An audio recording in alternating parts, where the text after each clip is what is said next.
Glórias a Jesus. Abra sua Bíblia em Gênesis, capítulo número 33. A gente vai ler dois textos.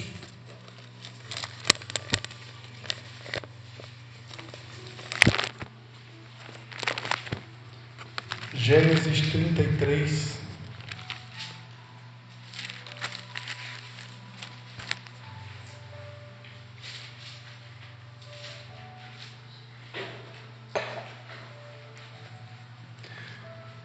A gente vai ler Gênesis 33, versículo 13 e 14. E depois a gente vai estar lendo também Hebreus 12, do 1 ao 3.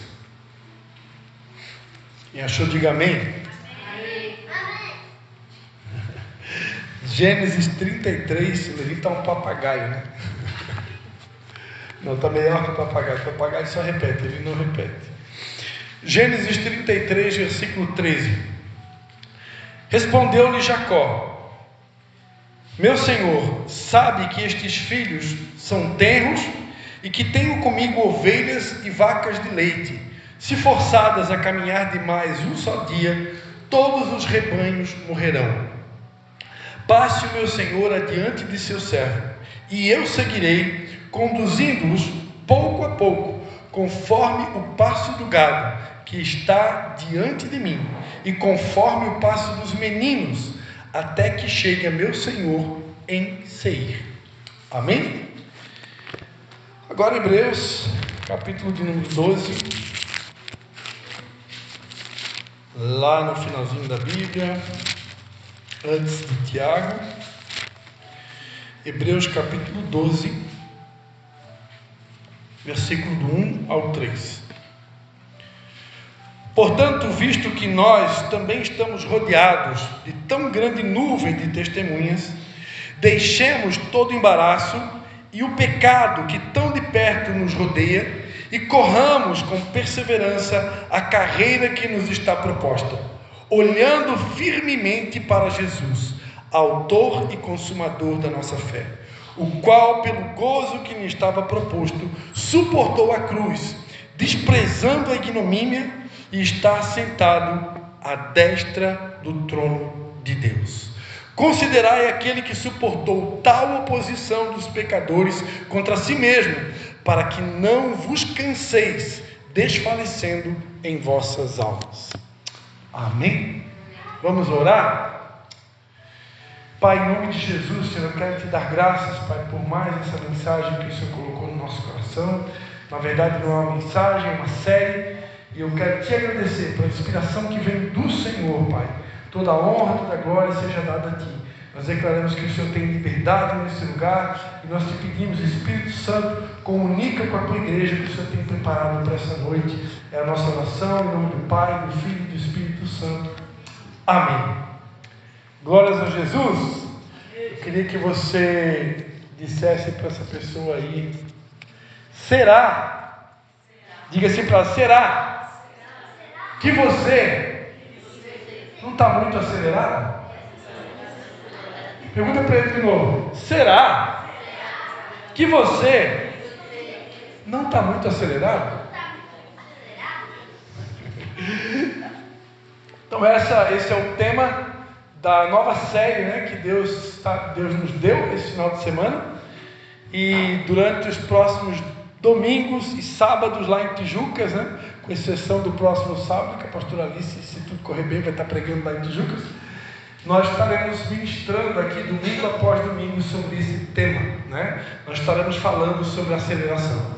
Diga-se de passagem, recentemente eu tive a oportunidade de participar pela primeira vez, né, do CAPS, que é uma conferência organizada pela Igreja Embaixada do Reino de Deus, na qual o meu irmão, né, pastor Mike, já foi citado aqui hoje, e a pastora Caterine, eles são membros ali na cidade de Itapema, e eles organizam todos os anos esse evento. É um evento que vem pastores, apóstolos, empresários, líderes de tudo que é lugar do Brasil. E esse ano teve o apóstolo René Terranova, né, que é o nosso mentor, esteve ali ministrando 2 dias seguidos, e então a gente foi participar. E uma das palavras principais que foi ministrada no CAPS foi sobre aceleração, né? Então esse é um tema que, para quem estuda sobre avivamento, para quem gosta de ouvir sobre avivamento, ou quem ama a palavra avivamento, você vai ouvir muitas vezes também a palavra aceleração. Porque para alguns, porque para mim não, para alguns, avivamento é sinônimo de aceleração. Então quer dizer que quando Deus para o mover, quando Deus desacelera a igreja, dá a impressão que não é mais avivamento. Mas você vai ver durante essa série que até quando Deus nos paralisa, até quando Deus nos puxa para trás, ainda a gente pode estar vivendo um avivamento. Porque viver um avivamento não significa que eu tenho que estar o tempo todo acelerado. Nós vimos nesse primeiro texto que a gente leu, o encontro de dois irmãos, que não era Christian e Leonardo, era Israel, desculpa aí, não, era Israel e Esaú. A Bíblia diz que era Jacó, mas se você ler o capítulo 32, você vai descobrir que Jacó tinha lutado com o anjo, e naquela madrugada Deus mudou o nome dele. Ele já não era mais Jacó, agora era Israel. E Israel aqui, ele tem um encontro com seu irmão Esaú. E Esaú combina com ele de se encontrar em Siquém, que depois aquele lugar, na verdade, Sucote, né? E Esaú convida o seu irmão a andar numa cadência, num ritmo, num passo um pouco mais acelerado. E quando Esaú faz esse convite para o seu irmão, ele disse: meu irmão, me desculpa, se eu for andar nesse ritmo aí que você está me falando, eu tenho comigo ovelhas, vacas de leite. Se elas forem forçadas a caminhar demais num só dia, todos os rebanhos morrerão. E não é só isso, meu Senhor.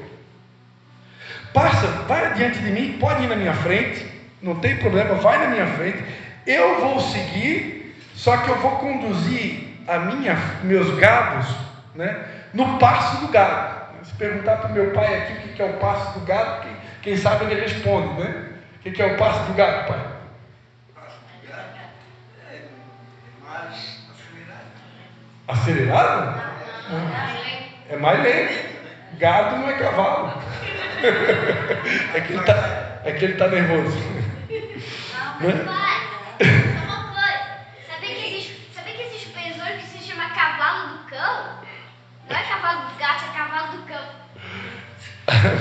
Levi está querendo participar. E Israel continua dizendo: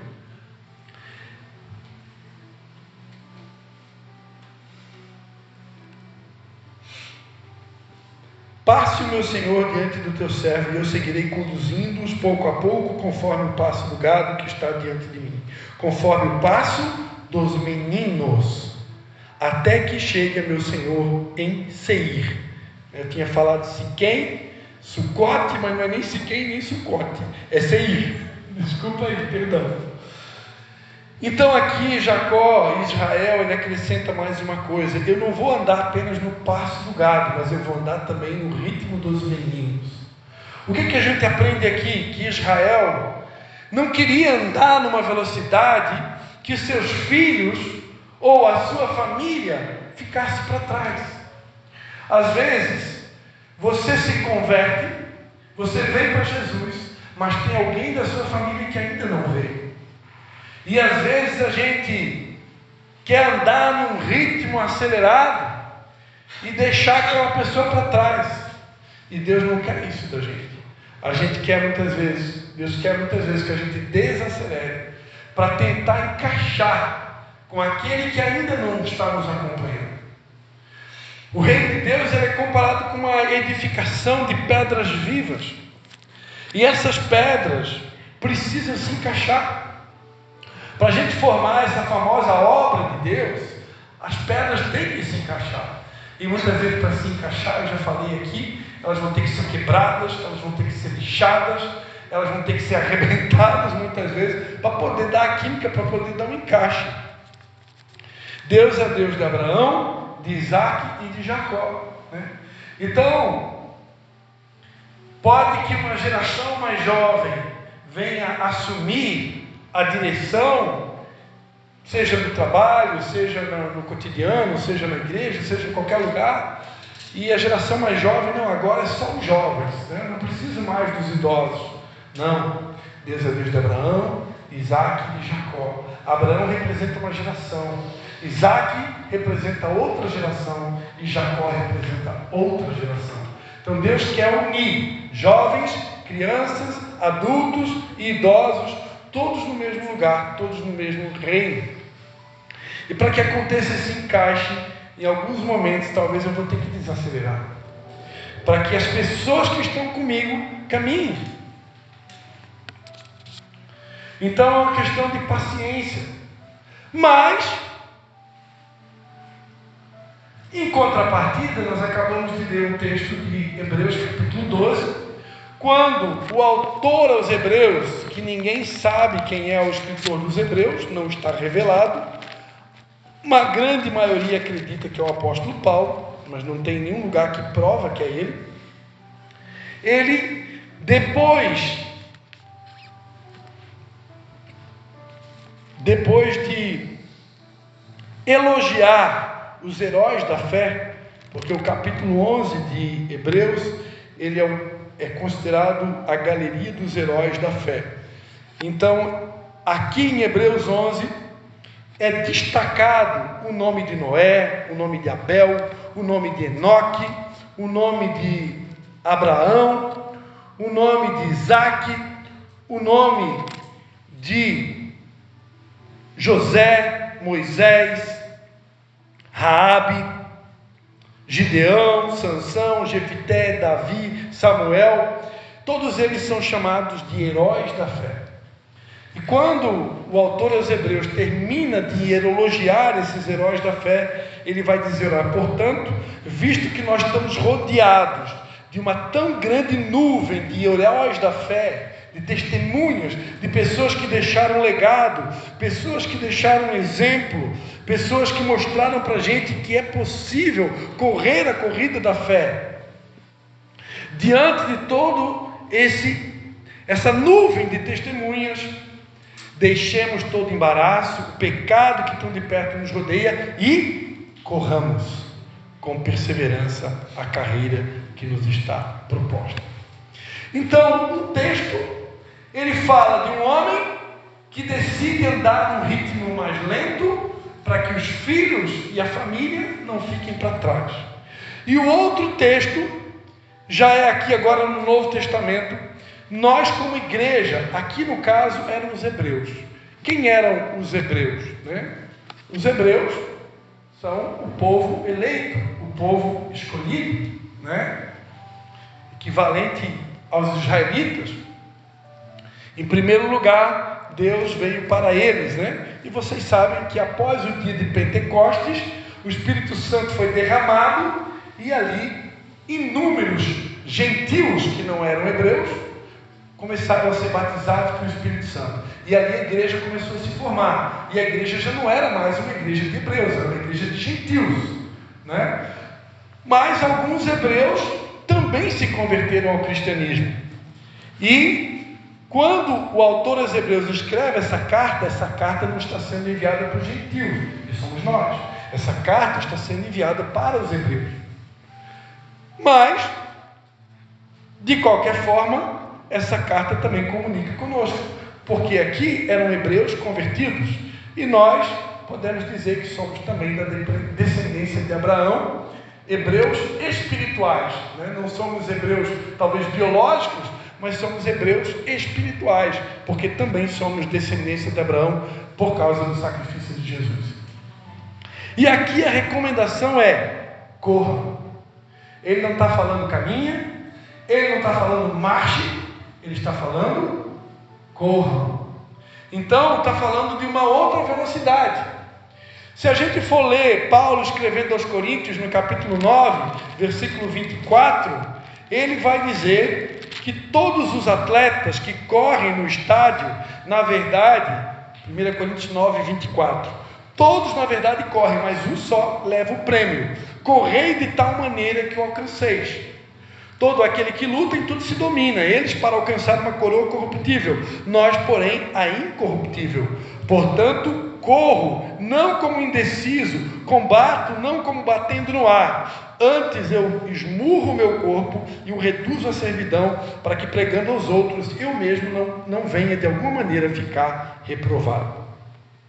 Então Paulo, aqui escrevendo aos Coríntios, capítulo 9, do versículo 24 ao 27, ele vai dizer que um atleta, quando ele vai correr no estádio, ele precisa correr de tal maneira que ele alcance a primeira colocação.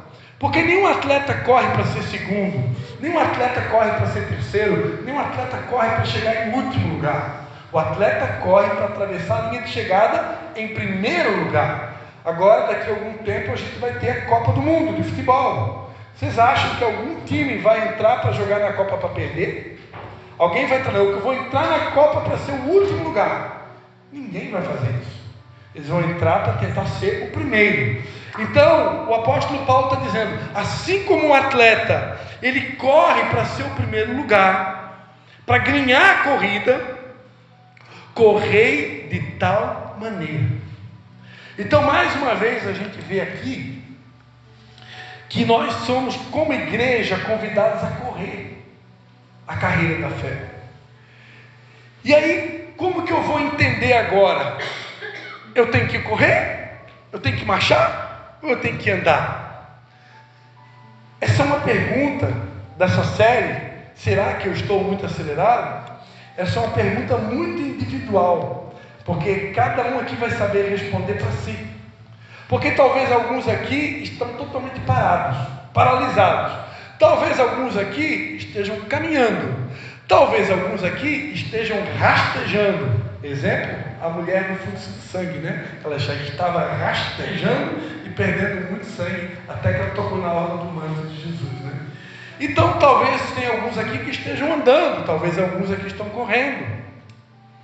Agora a pergunta é, será que eu estou acelerado demais? Para o evangelismo e o cumprimento da missão que Deus nos deu, que é ir por todo o mundo e fazer discípulos de todas as nações, batizando em nome do Pai, do Filho e do Espírito Santo, para o cumprimento dessa missão, nós deveríamos sim estar correndo. Por que, pastor Christian? Porque pelos sinais da Bíblia, tudo indica que nós estamos vivendo os últimos anos aqui na Terra. Talvez nós possamos estar vivendo o último ano, ou os últimos 10 anos, eu não sei, nem Jesus sabia, mas pelos sinais a Bíblia diz que nós saberíamos ler tempos, épocas e estações. Pelos sinais, tudo indica que o tempo está se abreviando. E eu contava para os irmãos ontem lá em Tijucas que há quase 20 anos atrás, quando nós fizemos os primeiros encontros face a face com Deus, pelo menos um ou dois irmãos chegaram do encontro com Deus. E a gente, quando os irmãos chegavam do encontro face a face, a gente dava um microfone para a pessoa, no culto de domingo à noite, para dar o testemunho. Como que foi o seu encontro? Tremendo, né? Aleluia. E elas contavam o testemunho do que Deus fez, né? Eu me lembro a chegada da minha mãe, a pastora Caterine, foi lá não sei se a pastora Patrícia estava junto, no mesmo encontro, foi lá no Centro Cultural de São João, né? Eu não sei se foi a minha esposa ou a minha mãe, que quando foi dar o testemunho, como o Espírito Santo lembra a gente, né? Foi elas, né? A minha mãe falou assim, ó, a sensação que eu tive é que na sexta-feira eu fui colocado dentro de uma máquina de lavar roupa, com homoduplação, e me tiraram da máquina só no domingo à tarde. Eu me lembro, eu estava lá ouvindo o testemunho. Então todo mundo dava o seu testemunho, e eu me lembro que uma irmã chegou dizendo, olha, eu escutei Deus falando nitidamente, diga à minha igreja que eu tenho pressa. E teve uma outra irmã que chegou de um outro encontro com Deus, e ela disse, quando ela pegou o microfone no culto de domingo à noite lá em São João, ela disse, ó, Deus mandou dizer para a igreja, diga à minha igreja que eu tenho pressa. Eu confesso para vocês, quando eu escutei aquilo pela primeira vez, eu achei aquilo uma bobagem. Eu achei aquilo uma contradição, porque na Bíblia eu nunca vi Jesus com pressa, né? Quem conhece a passagem de Lázaro, Jesus demorou para chegar. E mandaram avisar ele: ó, Lázaro está doente, ele vai morrer. Em outras palavras, Jesus acelera. Porque se você andar nesse ritmo aí, quando você chegar vai ser tarde demais, né? E quando Jesus chegou, parecia que era tarde demais, né? Porque Marta disse: ah, meu Senhor, se você tivesse chegado aqui, o meu irmão não teria morrido, né? Mas agora, né, ainda há uma esperança, né? Aí Jesus disse: Marta, eu sou a ressurreição e a vida. Ele é a ressurreição e a vida. Não existe nada morto para ele. Não existe causa perdida. Não existe nada que ele não possa ressuscitar. Agora o incrível é que ele deixou o amigo morrer, porque ele queria provar que ele é Deus e que ele tem poder de ressuscitar qualquer situação. E diante dessa passagem, que a gente não vê Jesus correndo, a gente não vê Jesus ansioso, a gente não vê Jesus preocupado, a gente não vê Jesus pegando um cavalo para acelerar, né? Ele, nem um jumento, nem um camelo, ele continuou no ritmo dele, tranquilo. Então, diante disso, eu pensava que não era certo alguém dizer que Deus tem pressa. Mas depois, quando você começa a conhecer o coração de Deus, e você descobre que os sinais apontam e mostram que a volta de Jesus se aproxima, aí você começa a entender o que significa Deus tem pressa. Deus tem pressa porque, embora a gente não saiba o dia e a hora da vinda dele, mas Ele sabe, e Ele sabe que está se aproximando. E se a igreja não começar a despertar e se mover um pouco mais rápido na direção da sua missão, da salvação das almas, muitos poderão se perder. Então, a palavra é: corram, acelerem, sejam um pouco mais ágeis, né? Em outras palavras, não seja um banana. Me lembrei de um vídeo que a minha esposa compartilhou comigo essa semana. Na verdade, ela só falou, né? Então, é claro, amados, que existem momentos da nossa vida que nós estamos feridos, existem momentos que a gente está de luto, existem momentos que a gente foi atingido na guerra. E quando você é atingido, quando você está de luto, quando você está passando por uma dificuldade, nem sempre você consegue ser tão ágil, nem sempre você consegue ser tão rápido, né? Até porque, naturalmente, já tem alguns de nós que naturalmente já são mais acelerados, outros já são mais lentos, né? É o tartaruga ninja, né? Que você tem que empurrar, né? O que você tem que empurrar? E tem aquele que você nem precisa empurrar, ele já está lá na frente. Você tem que puxar o freio, senão ele vai sozinho. Conhece alguém assim? Você tem que estar puxando, senão ela já foi, né? Então tem gente que está engatada lá na quinta marcha e não troca, né? Mas a verdade é que Deus quer que a gente se encaixe e que a gente ande num ritmo que ninguém fique para trás. Diga-se de passagem, essa é uma das frases legendárias, né? Ninguém fica para trás. Então, no reino de Deus, Deus não quer que ninguém fique para trás. Por isso que muitas vezes a gente tem que parar, desacelerar, para poder esperar aquele que não está dando conta de nos alcançar. Às vezes tem gente aqui que já leu a Bíblia 10 vezes, 5 vezes, sabe tudo de Bíblia, né? Mas tem um irmãozinho sentado do teu lado que ele está aprendendo ainda, né? Ele é um bebezinho. Então eu tenho que ter paciência, eu tenho que ter compaixão, vou ter que muitas vezes desacelerar para tentar encaixar nele, eu vou tentar aqui diminuindo, né? Como diz a letra daquela música, eu vou ter que encolher para poder encaixar no meu irmãozinho, né? Para que todos nós possamos cruzar essa linha de chegada juntos. Amém? Tem um cantor que ficou bem famoso no Brasil, né? Que ele canta aquela música das lamparinas.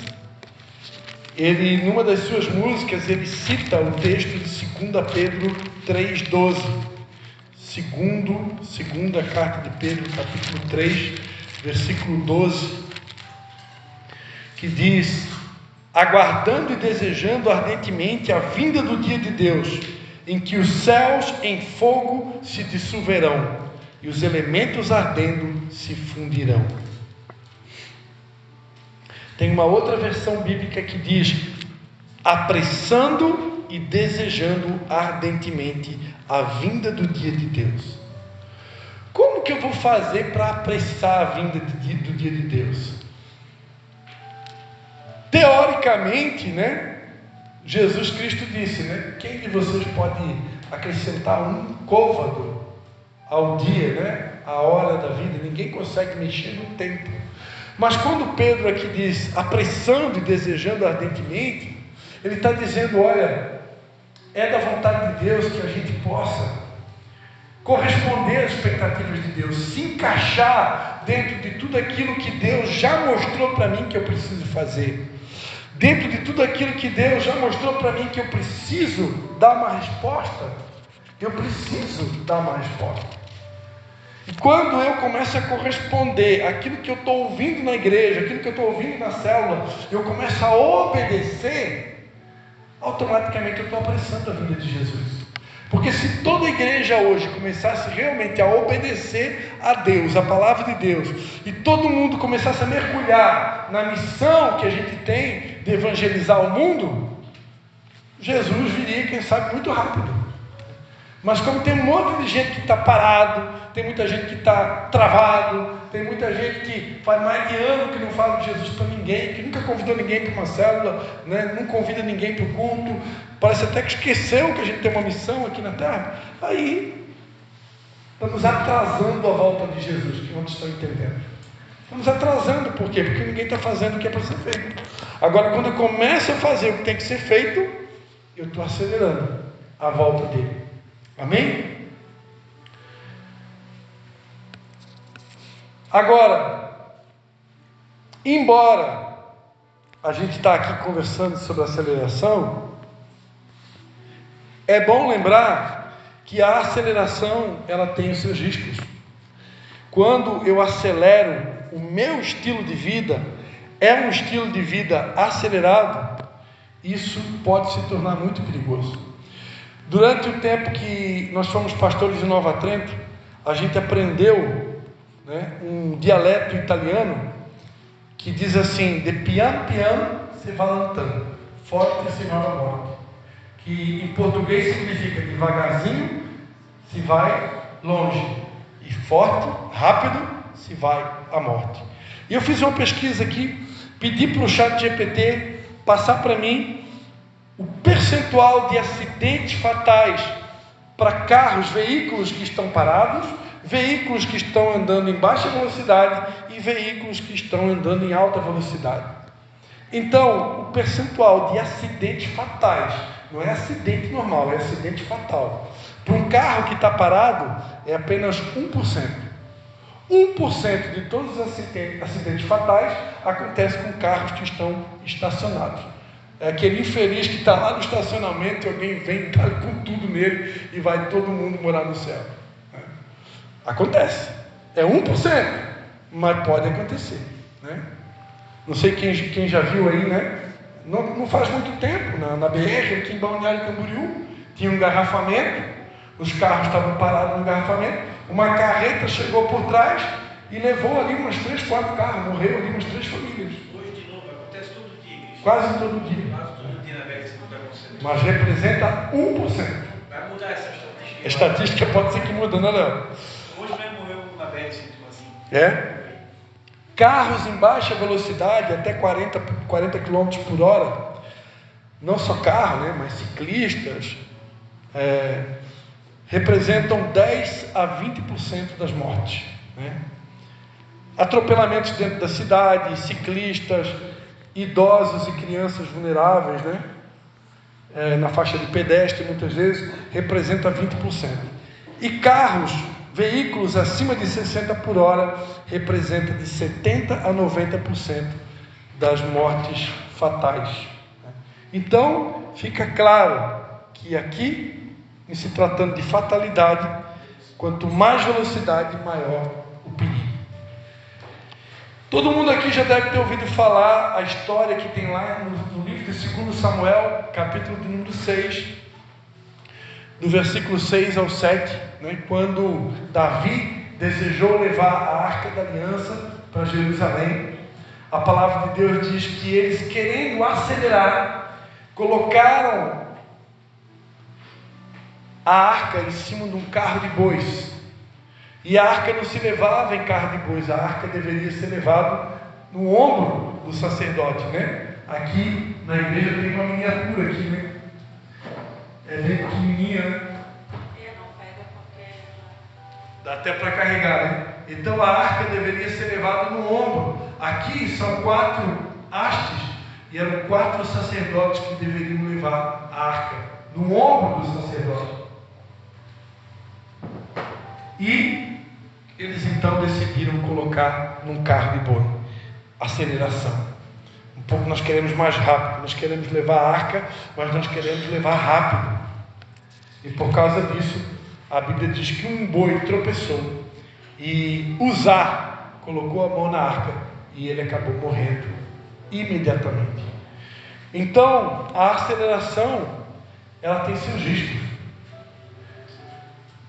É claro que nesse caso, a morte aconteceu porque eles tentaram levar a arca do jeito errado, da forma errada. Davi não consultou a Deus, Davi consultou os anciãos, né? E é muito perigoso. A Bíblia diz que na multidão de conselheiros há sabedoria, mas em primeiro lugar, um líder espiritual, ou um líder, ou qualquer um de nós, primeiro, antes de tomar decisões, primeiro a gente consulta a Deus. A gente ouve os conselheiros para ter muitas vezes até uma confirmação e uma ampliação do entendimento para que a gente venha decidir com excelência. Mas sempre em primeiro lugar a gente deve consultar a Deus para tudo que a gente vai fazer nessa vida. Jesus Cristo disse: sem mim nada podeis fazer. Então tem que consultar Ele em tudo. A maioria das vezes que nós cometemos erros, tomamos decisões erradas, é porque nós não consultamos o Senhor. A gente consulta a sogra, consulta o sogro, consulta o padrasto, o pastor, o líder, o chefe, mas não consulta Deus. E por isso aconteceu o acidente. Mas aconteceu também por causa da velocidade, né? Se a arca estivesse nos ombros dos sacerdotes, o acidente não teria acontecido. Um dos perigos da velocidade da nossa geração, porque a nossa geração é uma geração acelerada, né? Alguns aqui ainda são da época do telefone discado, né? Que a gente precisava digitar, né? Aquele telefone que a gente ficava fazendo aqueles númerozinhos, né? E a gente ainda é daquela época. Alguns aqui ainda são da época do telegrama, da correspondência. Não existia e-mail, não existia WhatsApp. Você queria mandar uma carta, falar com alguém de outro país, você tinha que mandar pelo correio e esperar chegar lá. Hoje você manda uma mensagem online, em 5 segundos já está no outro lugar do mundo. Então essa aceleração que o mundo vive, ela tenta roubar da igreja a mentalidade dos processos. E Deus é um Deus que trabalha com processos. Eu posso acelerar? Posso. Posso andar no ritmo maior? Posso. Mas eu não posso fugir dos processos. Eu não tenho como fugir do processo. E às vezes a aceleração, ela é para tentar fugir do processo. E toda aceleração que diz respeito a fugir do processo, ela vai dar problema. Ela, na verdade, ela vai adiar, ela vai tornar mais longo o caminho. Porque se eu tentar fugir do processo, Deus vai criar uma situação para você entender que você saiu do caminho e Ele vai ter que recalcular a rota. Hoje, a gente estava lá em Balneário e eu queria levar minha família para tomar um café. E eu pensei, eu vou levar eles em Balneário, aí me lembrei, tem um lugar em Brusque também, que é muito bom. Aí eu pensei, voltar por Balneário e voltar por Brusque dá quase a mesma coisa, né? Então eu vou voltar por Brusque. Só que eu esqueci que eu tinha que passar lá em Tijucas, né? Para pegar as lembrancinhas da igreja que estava lá em Tijucas. Aí a gente foi quase até o treino de Brusque e tivemos que voltar. Se eu tivesse sido um pouquinho mais lento, tivesse lembrado que as lembrancinhas da igreja estavam lá em Tijucas, né?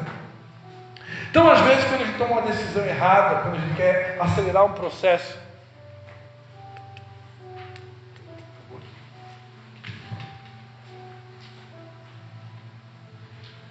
a gente vai ter que muitas vezes passar por um processo de recálculo da rota. E aí vai ficar mais demorado. Essa semana eu estive pregando na casa de recuperação, lá no Desafio Jovem, em Nova Trento, e eu estava falando para eles, né, que eu tinha um discípulo, inclusive é dessa cidade, né, que ele estava lá internado, ele tinha problema com cocaína, e um padrasto, naquele dia das visitas, que tem um dia das visitas, que acontece geralmente no domingo por mês, né? O padrasto estava precisando de um funcionário para trabalhar com ele lá na praia, e ele já estava 7 ou 8 meses lá na casa de recuperação. Alô? Era lá em Luiz Alves, a casa do Mervan. Eu fui lá levar ele lá. E aí esse padrasto olhou para ele no dia da visita e disse: poxa, tu está tão bem, né? Tu está tão bem, o que te impede de sair daí e vamos trabalhar comigo lá no meu negócio? Estou precisando de um funcionário. Tu é o funcionário perfeito, o funcionário ideal, né? Aí ele disse: sabe mesmo que a ideia é boa, né? Falta só 2 meses. O que vai mudar em 2 meses? O que vai mudar em 2 meses? Vai finalizar o processo. Mas assim é a voz da serpente, né? O que foi mesmo que Deus disse? Não vai ter problema nenhum. Por que tu não sai daí? Vou te dar um salário bom ainda, hein? Vou te dar um salário bom, tu vai trabalhar de empregado comigo lá na praia, e ó, tu vai sair 2 meses antes. E como eles não têm como prender a pessoa, né? Ele saiu 2 meses antes. Saiu antes de terminar o processo. O que aconteceu? Caiu de novo na droga. E aí tu tem, como diz aquela pregação, né, do pastor, volta para o final da fila. Aí vai ficar muito mais longo a história. Então, amados, não tem como tentar burlar o processo.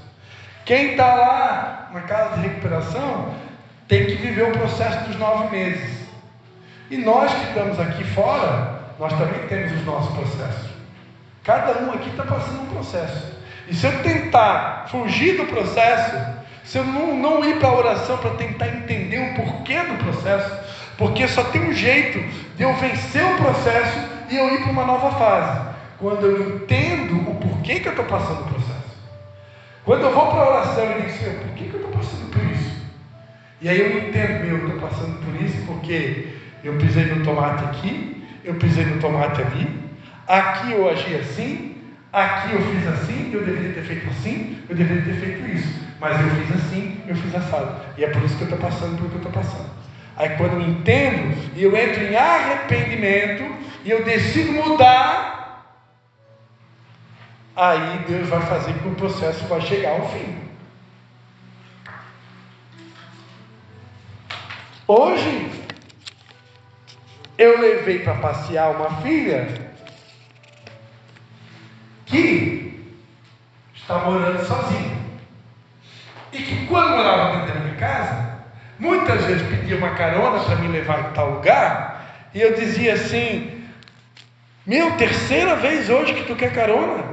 O pai precisa trabalhar? Aí agora, a filha que me pedia carona não está dentro da minha casa. Aí agora tem que pagar um passeio para ela, para poder botar ela dentro do meu carro e estar junto com ela. Se quando ela estava dentro da minha casa, eu ficasse de boquinha fechada: tudo bem, minha filha, o pai está te levando agora. Então tem coisas que a gente não deveria ter falado, e a gente falou. Tem coisas que a gente não deveria ter feito, e a gente fez. Por exemplo, lá em casa tem 2 banheiros, né? Meu sogro e minha sogra usam um, e a nossa família usava o outro, né? Que é o banheiro do meu quarto. E aí, minha filha, quando morava na minha casa, ela decidiu que ela queria tomar banho no quarto do pai, né? E aí, de repente, você está lá dentro do quarto com a sua esposa e, de repente, entra a tua filha, assim, e vai direto no banheiro. Ei, filha, ei, é o meu quarto. Mas, pai, eu quero tomar banho no teu chuveiro. E aí você reclama. Só que agora a filha não está mais em casa para você reclamar. Então, você prefere ter a filha dentro de casa e você ficar de boca fechada? Ou você prefere que a filha vá embora e depois você vai contar coquinho? Né?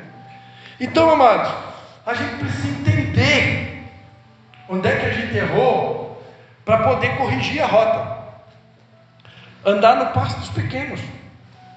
Enquanto a gente tem filho pequeno morando dentro de casa, a gente tem que andar no passo deles. O dia que os filhos cresceram, saíram de casa, aí a gente pode até andar no outro passo. Mas quando eles estão juntos, eu tenho que andar no passo deles. Ah, porque tomar Coca-Cola é pecado? Meu filho gosta de tomar um refrigerante. Então, eu não vou tomar refrigerante todo dia, porque eu sei que faz mal para a saúde. Mas lá uma vez ou outra, eu tomar uma Coca-Cola com ele, que ele gosta, não vai morrer nem ele nem eu. Estou andando no ritmo dele. Né? Depois eles me pegam na internet. E no passado eu falava diferente, mas eu mudei. Né? Eu decidi que eu não vou ser mais tão radical, porque radicalismo não leva a nenhum lugar. Então, andar no passo dos pequenos muitas vezes é sair para tomar um sorvete com eles, né? É sair para fazer algo diferente, é não ser o crente Bíblia o tempo todo, né? Que às vezes a gente eu já tive essa fama, né? Pai, tu só fala de Bíblia. A gente quer falar contigo, tu só fala de Bíblia. É o crente Bíblia. Só que eles querem falar de futebol, eles querem falar de tênis, eles querem falar de ping-pong, eles querem falar, né, de voleibol, eles querem falar de futebol, eles querem falar de geografia, de estatística, de como é que é, Levi? Astronomia. Eu gosto é astronomia, papai. Né? E eu tenho que falar essas coisas, desacelerar. Amém, queridos?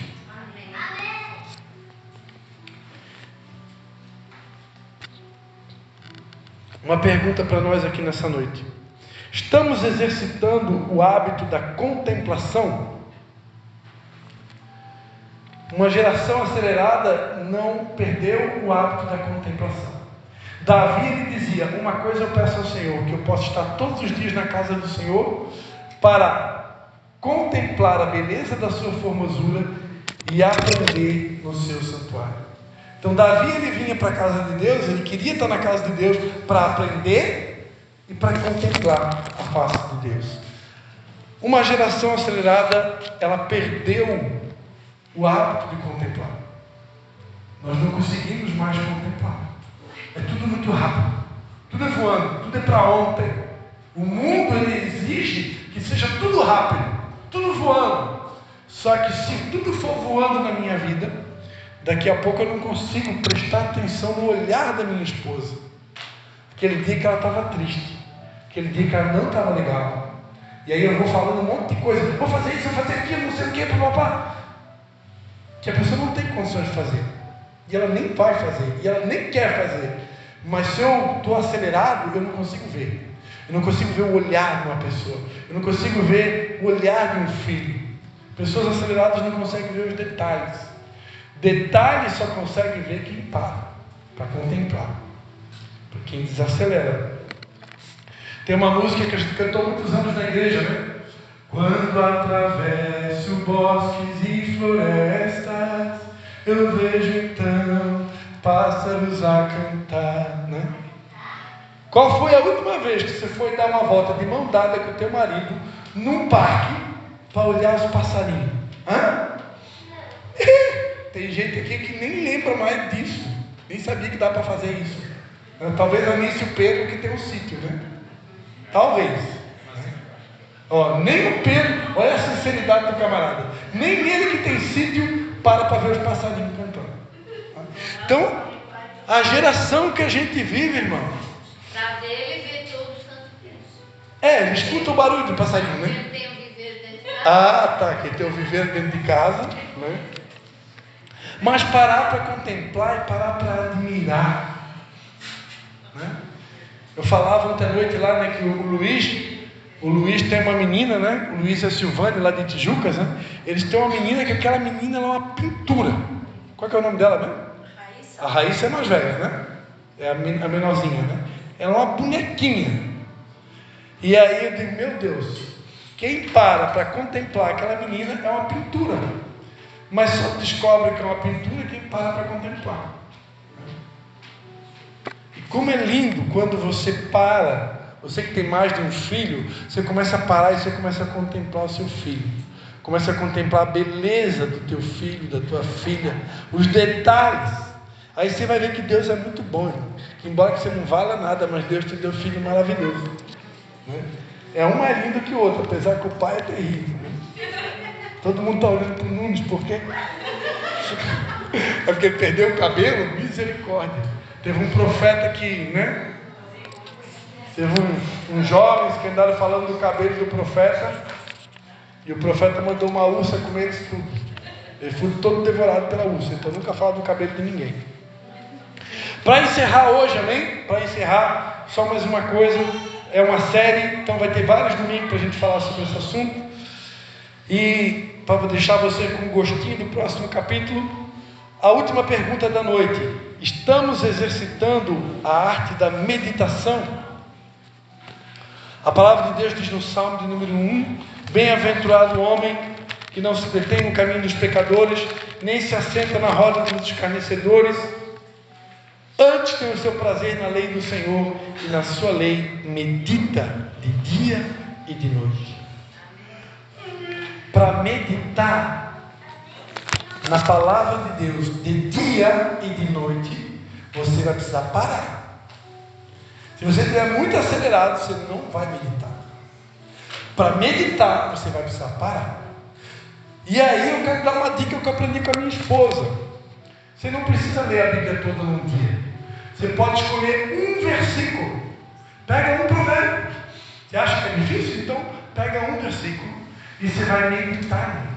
Você vai pensar o dia todo nele. O que Deus está falando comigo nesse versículo? E fica ruminando aquilo, fica pensando, isso é meditar. A nossa geração não sabe mais o que é meditar. A nossa geração é especialista em pegar mensagens prontas na internet. Tudo é pronto hoje, né? E Deus quer que a gente pare para meditar, pare para pensar. Eu falava ontem à noite sobre os bereanos, né, que tem lá em Atos 17, os crentes de Bereia. Eles consultavam tudo que Paulo falava. Eles ficavam observando, analisando. Será que isso faz sentido?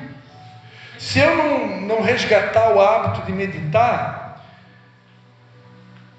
e examinar as Escrituras, daqui a pouco eu estou aceitando tudo que as pessoas estão falando lá fora. Para mim não me impressiona nenhum pastor famoso falar uma coisa. Não impressiona para mim um apóstolo famoso, o cara lá que viajou as nações. Ele está ensinando algo, ele pode falar uma bobagem, ele pode falar uma besteira. E se eu não for meditar, se eu não for buscar em Deus, se eu não for examinar, daqui a pouco eu estou indo por um caminho perigoso. Então eu preciso voltar a meditar. Só medita quem consegue parar para meditar. Então a gente vai ter agora a homenagem das mães.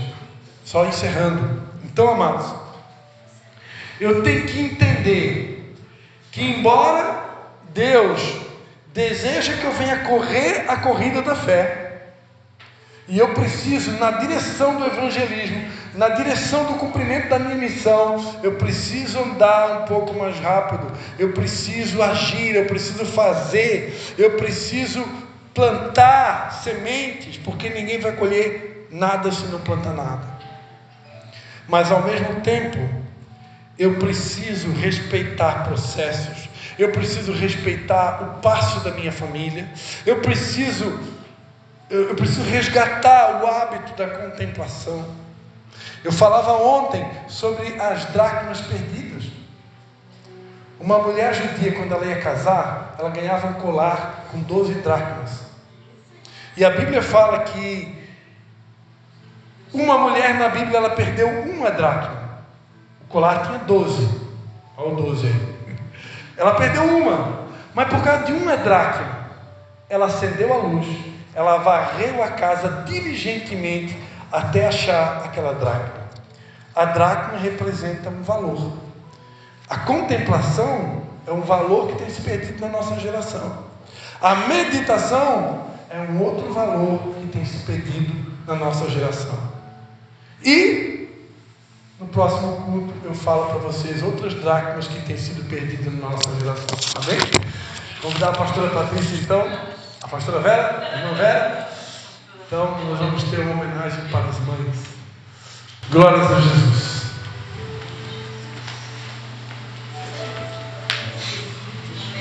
Aqui ó. Para iniciar a conversa, Bota mais pertinho da mão. eu e a Michela olhando uma para a outra, começando a rir, porque ontem Tá bem pertinho. foi Tô ruim. ministrado lá onde a gente esteve ontem lá para tomar um café lá na pastora Sheila, né? Ela falou sobre a dracma, daí eu falei para a Michela assim, ó. Eu já ouvi várias vezes essa ministração, só que a mensagem é diferente, né? A mensagem, o pastor falou, começou a falar que já é diferente. Então, a gente pode ouvir todo dia a mesma palavra, alguém pode ministrar uma palavra, hoje, domingo que vem, outra pessoa ministrar a mesma palavra, mas a mensagem, ela vem diferente, né? Olha para essa pessoa do seu lado aí e diga assim, ó, Jesus te ama e eu também. Jesus te ama. Vou ler uma poesia aqui para as mães, né? Que é um pouquinho grandinha, mas ela é valiosa. Amém? Hoje não é apenas uma data no calendário. É um chamado. É um chamado à memória. É um dia para reconhecer que por trás de histórias fortes existem mães que sustentaram tudo em silêncio.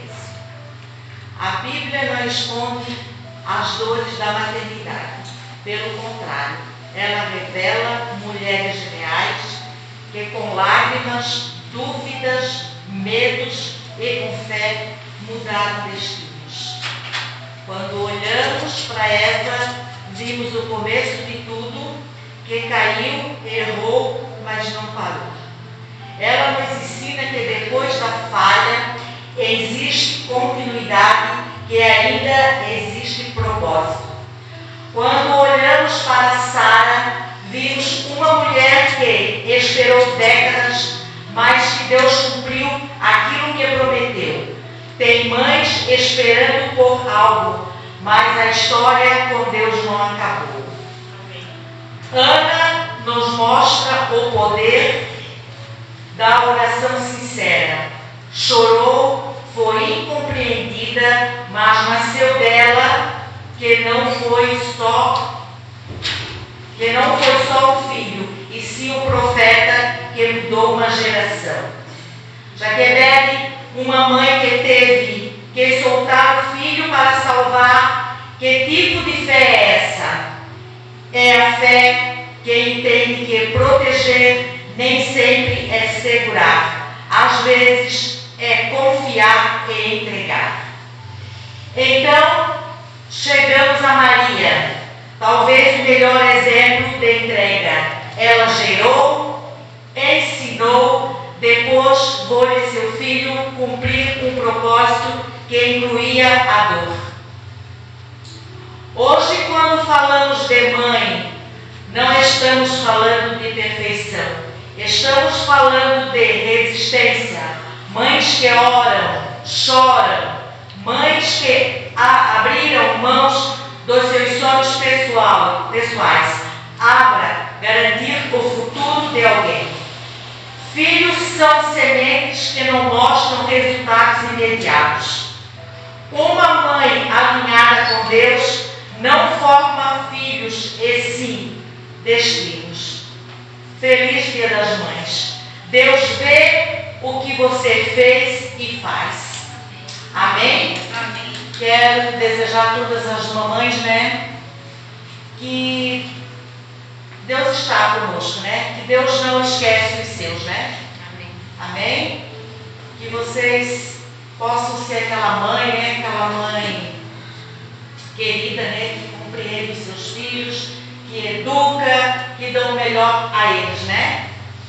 Mãe, como dizia minha avó, é mãe. Amém? Amém.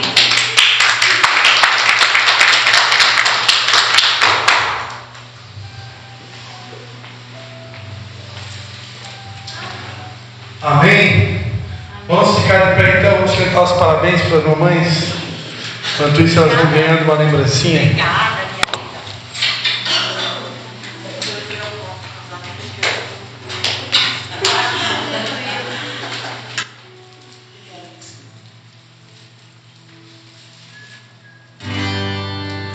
Parabéns a você, nessa data querida, muitas felicidades, muitos anos de vida. Parabéns a você, nessa data querida, muitas felicidades, muitos anos de vida.